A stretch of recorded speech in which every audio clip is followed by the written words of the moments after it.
સ્વામિનારાયણ સંપ્રદાયમાં વિવાદ દિવસે ને દિવસે વધી રહ્યો છે।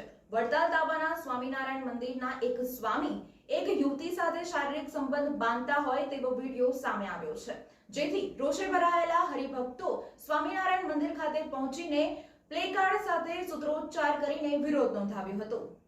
સ્વામિનારાયણ સંપ્રદાયના રાજ્યભરના હરિભક્તો વડતાલ મંદિરમાં દોડી આવ્યા હતા, જ્યાં વડતાલ તાબાના એક સાધુ સામે દુષ્કર્મની ફરિયાદ મામલે વિરોધ નોંધાવતી વખતે આ હરિભક્તોએ કાયદો અને ગાંધી બંને યાદ આવ્યા હતા। એટલું જ નહીં, હરિભક્તોએ પાઠવેલા આવેદનપત્રમાં પણ જે મુખ્ય વાતો નોંધપાત્ર હતી તેમાં પણ લપટ સાધુઓ સામે કાર્યવાહી કરવા અને જો કાર્યવાહી ન થાય તો ગાંધીજીના માર્ગે આંદોલન કરવાની ચીમકી ઉચ્ચારી હતી।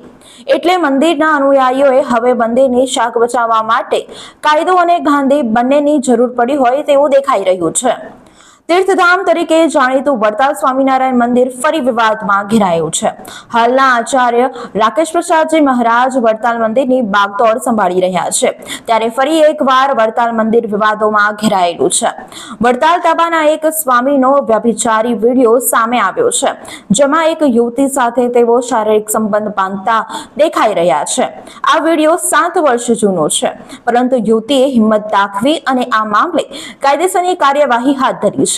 ત્યારે મંદિરની શાખ પર સવાલો ઉઠતા અને સ્વામિનારાયણ મંદિરની આબરૂના લીરે લીરા ઉડતા હરિભક્તો ઘિન્નાયા છે, જેના પગલે આજે હરિભક્તો વડતાલ મંદિર દોડી આવ્યા હતા। મોટી સંખ્યામાં આવેલા હરિભક્તોએ પ્લેકાર્ડ સાથે સૂત્રોચ્ચાર કરી વિરોધ નોંધાવ્યો હતો, તો આ મૌન પ્રદક્ષિણા પણ કરી હતી। તેમણે આવેદનપત્ર આપી અને આવા લપટ સ્વામીઓ સામે કાયદેસરની કાર્યવાહી કરવાની માંગણી કરી છે। વ્યભિચારી સાધુઓ અને અગાઉ અનેક ખોટા કામોમાં નામ ખુલ્યા હોય તેવા સાધુઓ અને પાર્ષદો સામે કાર્યવાહી કરવા માટે માંગણી કરી છે, તેમજ ગુજરાત હાઈકોર્ટની ગાઈડલાઈનનું પાલન કરવામાં આવે તેમ પણ રજૂઆત કરી છે। તો સાથે સાથે જ આ માંગણીઓ ન સંતોષાય તો હરિભક્તો દ્વારા ગાંધીજીના માર્ગે આંદોલન કરવાની પણ ચીમકી ઉચ્ચારી છે।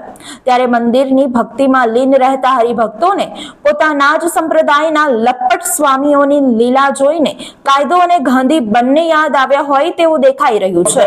જી, આપનો પરિચય અને શા કામ માટે અહીંયા મારું નામ હસુભાઈ વાઘાણી, સુરતથી આવું છું અને અમે આ લંપટ બાવાની વિરોધમાં આવેદન પત્ર આપવા માટે આવેલા છીએ।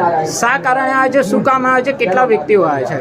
ઓલ ગુજરાતમાંથી 300, 400, 500 લોકો આવ્યા છે અને આગેવાન હરિભક્તો જ બધા આવ્યા છે। અને આ લોકો લંપટ બાવાઓ 2 દિવસે 4 દિવસે પેપરને પાને આવે અને અમારે નીચે જોયા જેવું થાય છે, ખરાબ કૃત્ય કરે છે, એના વિરોધ કરવા માટે અમે આવ્યા છીએ।